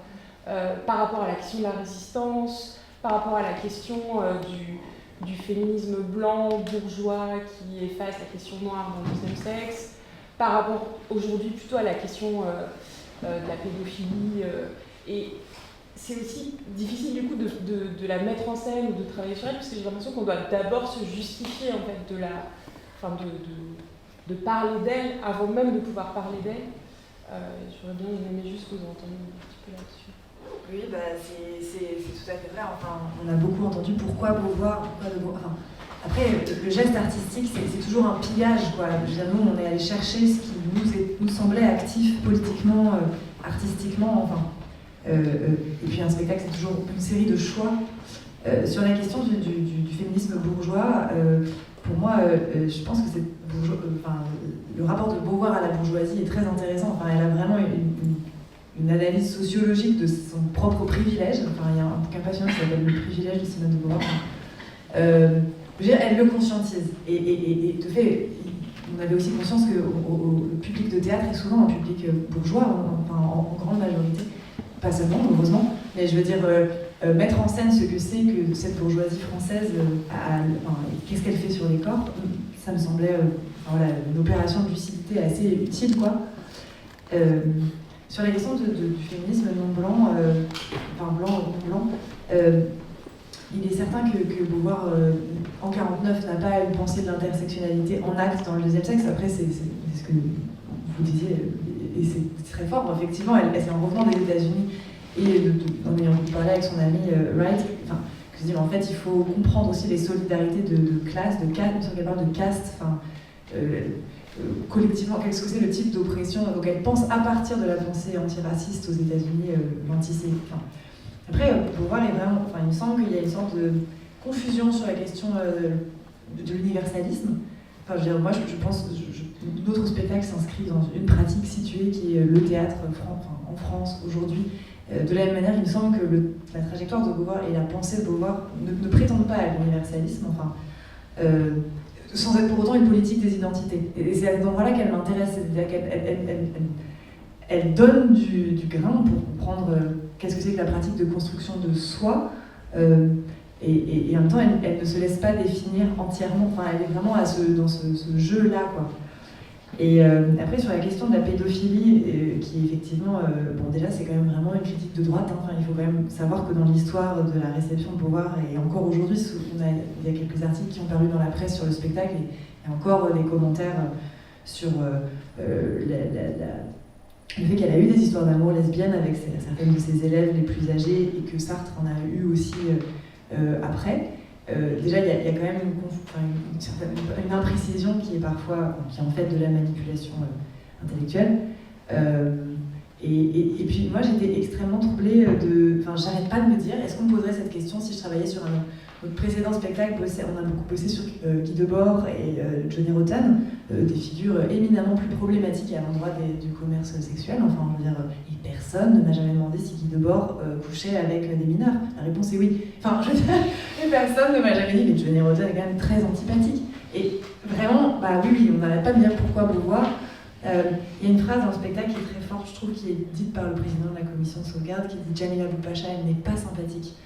Et puis, sa virginité, quand même, est-ce qu'on en est bien sûr? Parce qu'elle tient une arme à la main. Et cette question de l'antipathie que suscite cette figure, moi-même, parfois, je constate que le fait d'oser, entre guillemets, faire un spectacle sur elle, en s'étant posé ces questions, mais en ayant décidé de ne pas les résoudre, je ne vais pas justifier...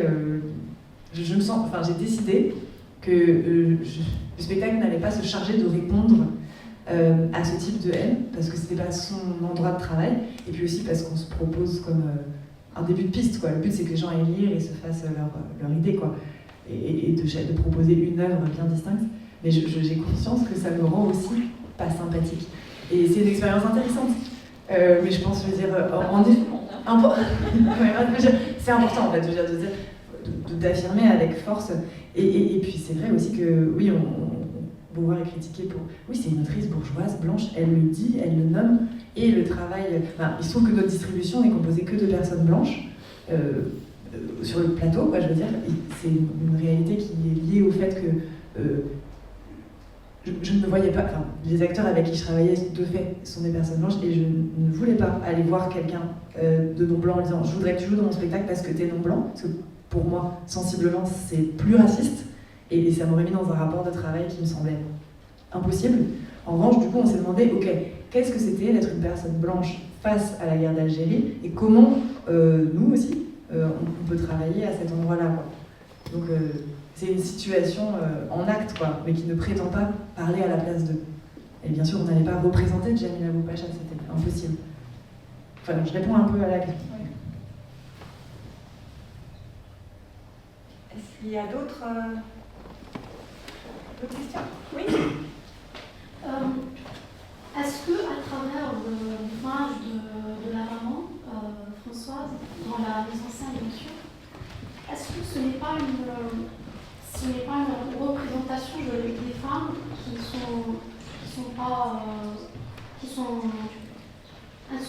sont silencieuses, mais qui ne veulent quand même pas la maternité?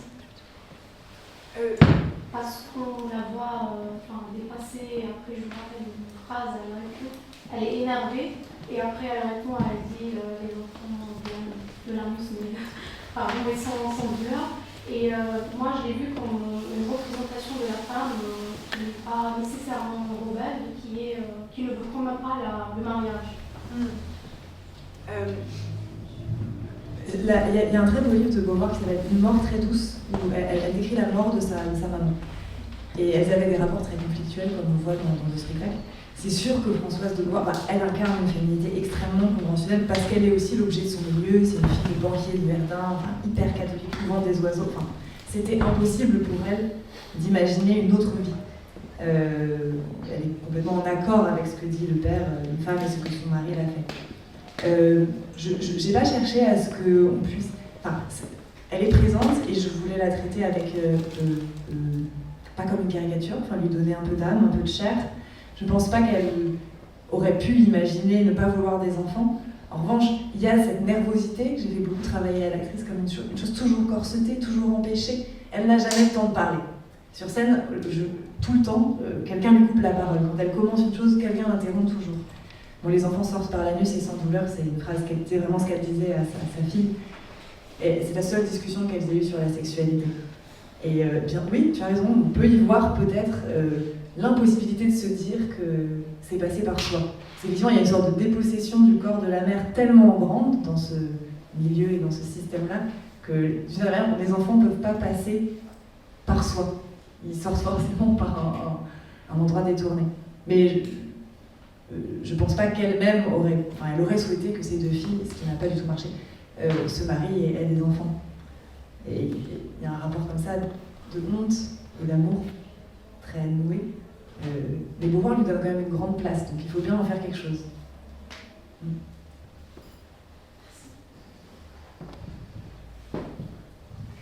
Est-ce qu'on peut peut-être revenir juste une toute petite seconde sur l'histoire de la réception? Parce que vous avez l'une comme l'autre, vous avez tous les trois en fait, mis en avant, vous n'avez mis en avant que la réception très négative à l'endroit de Beauvoir. Et c'est vrai, je ne le nie pas, et ça fait beaucoup rire au début de la deuxième partie, la mise en parallèle entre les critiques au moment de la sortie du deuxième sexe et puis les critiques aujourd'hui. Et il y a quand même eu un moment, et tu parlais tout à l'heure de ce moment où elle est plus proche du MLF, il y a quand même eu un moment où elle est quand même devenue une sorte d'icône de la lutte des femmes. À Beauvoir et la lutte des femmes, ça a quand même fait l'objet en 1975 d'un numéro de l'Arc où elle était en couverture de cette revue qui était quand même la grande revue la plus prestigieuse, ou l'une des revues les plus prestigieuses de l'intelligentsia parisienne. Et donc voilà, la réception n'a pas été que d'autrefois à aujourd'hui pour la Vilipendée. Je ne sais pas si... Ou alors est-ce que c'est moi qui ai un regard un peu... Non, c'est sûr qu'elle a eu au moins, d'abord dans les lettres, puisqu'on voit, alors c'est surtout à partir des mémoires d'une jeune fille rangée, puis ses romans et toutes les lettres qu'elle reçoit, c'est vrai qu'il y a des lettres négatives, mais il y a aussi énormément de lettres de confiance, voilà, c'est un document, on a cité Marie Grouche dont la thèse vient d'être publiée.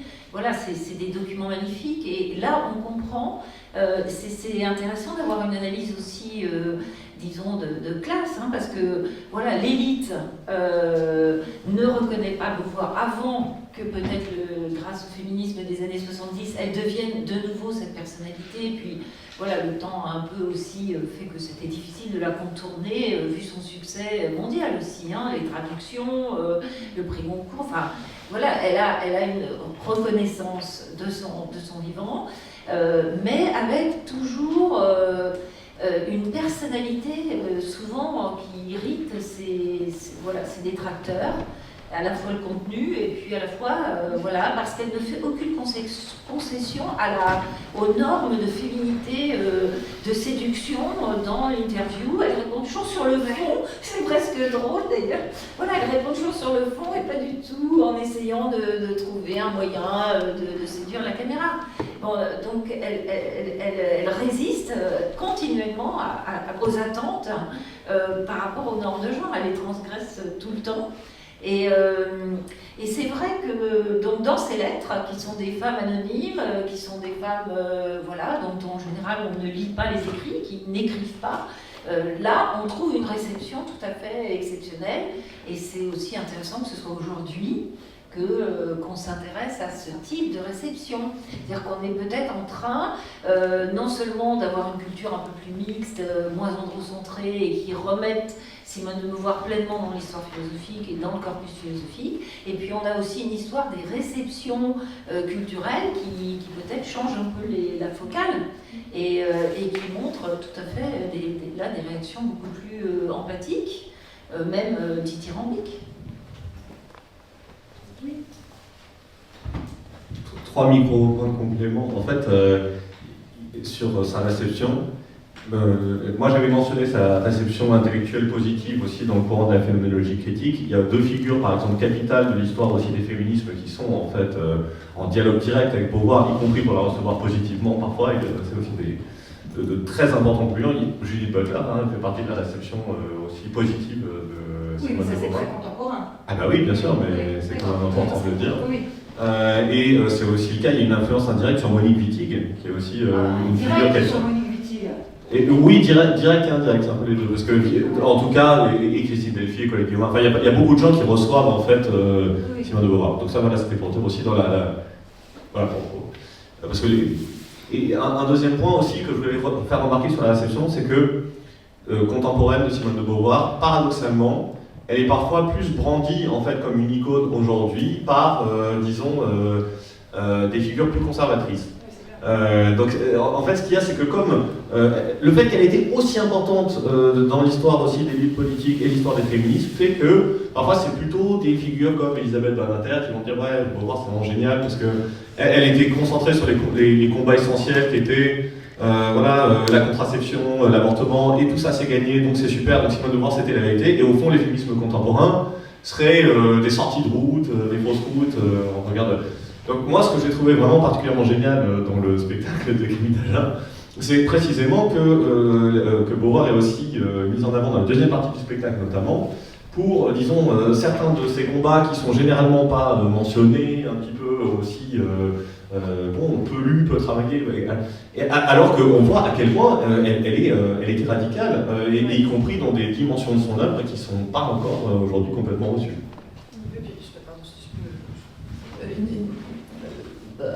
Non mais je suis complètement d'accord. Moi je pense quand même qu'il y a un peu un drame parce que oui, Christine Delphi, Monique Wittig, bien sûr, elle les rencontre dans les années 70, elles sont ensemble, mais c'est leur grand-mère. Et elle le dit d'ailleurs, Christine Delphi, elle dit mais moi quand j'avais 25 ans au rayon du MLF et que je voyais la vieille Simone, enfin elle m'était très sympathique, mais je ne la lisais pas. Et j'étais heureuse qu'elle soit là, mais j'avais besoin de me construire contre, ailleurs, plus loin. Et c'est la Christine Delphi de la maturité, quoi, des années 90-2000 qui dit je me rends compte qu'en fait mes idées étaient Beauvoir, mais je ne le savais pas. Et oui, c'est quand même une réception. Wittig, elle le sait, parce que quand Wittig écrit On ne naît pas femme en 60, je ne sais plus combien, 15 ou quelque chose comme ça, c'est vraiment dans un dialogue. Alors elle radicalise beaucoup. Oui, c'est un dialogue très critique. C'est fertile, mais je veux dire, Wittig et Antoinette Fouque, par exemple, haïssaient. Antoinette Fouque, c'est pas Wittig. Non, mais c'est même radicalement, comment dire. Non mais c'est vrai qu'il y a une sorte de, je sais pas, je trouve que c'est touchant, de malédiction de Beauvoir où elle détesterait savoir par qui elle est reprise aujourd'hui. Moi je pense qu'aujourd'hui, si elle était là, elle serait très radicale, enfin. Mais du coup, ça fait du bien, un spectacle où elle n'est pas présentée simplement comme la figure de proue des combats gagnés. C'est la patrimonialisation Et puis aussi, c'est vrai qu'en 49, quand paraît Le Deuxième Sexe, peu de femmes écrivent sur Colette Audry, un très beau texte de Françoise Daubonne, mais sinon ce ne sont que des hommes. Alors tous ne sont pas aussi critiques. Mounier, mais par exemple la réception même du Parti communiste est très étonnante. Enfin, c'est vrai qu'il faut se rappeler aussi qu'à cette époque-là, le Parti communiste est nataliste et donc ça n'intéresse pas les ouvrières de Boulogne-Billancourt. Enfin, il y a quand même un truc dur, quoi. Et elle s'affronte à cette négativité avec une vitalité que je trouve inspirante. Eh bien, là, je crois que maintenant vous êtes tous en train de vouloir poser des questions. Une toute dernière, vraiment toute dernière. Un parallèle, parce que moi je travaille sur la figure des intellectuels et comment on les renvoie toujours aussi à une sorte de sexualité totalement auquel on a été rabatteuse de chaque franche. Sur Martha Harris, on a dit qu'elle avait des réseaux pédophiles aujourd'hui, et puis bon.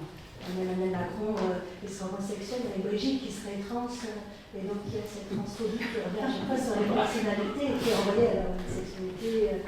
Voilà, c'est. Peut-être quand même un micro-point là-dessus, c'est que pour trouver que Simone de Beauvoir est géniale, extraordinaire et importante pour le présent, on n'est pas non plus obligé de considérer qu'il n'y a aucun problème je veux dire, dans sa vie. Et c'est pratique, parce que je veux dire, celles qui dénoncent ça, à savoir Bianca Lamblin, Nelly Bienenfeld, dans la biographie, il y a vraiment des passages problématiques, et Beauvoir les admet elle-même à certains moments. Donc, ce que je veux dire, c'est que, voilà, on n'est pas obligé d'en faire non plus une sainte pour la considérer comme capitale, notamment sur ce point. L'idée, c'est qu'on peut considérer la pensée, parce que pour beaucoup de gens, on met de côté l'articulé. C'est vrai que personne ne nous avait dit coucher chez Deleuze. Voilà. C'est vrai aussi. Il y a l'homme et l'homme, il y a la femme et l'homme. Non, c'est clair. On n'est pas obligé de rentrer. Bien, je crois que nous allons donc, sur ces mots, clore cette session en remerciant à nouveau nos invités très chaleureusement. Merci beaucoup.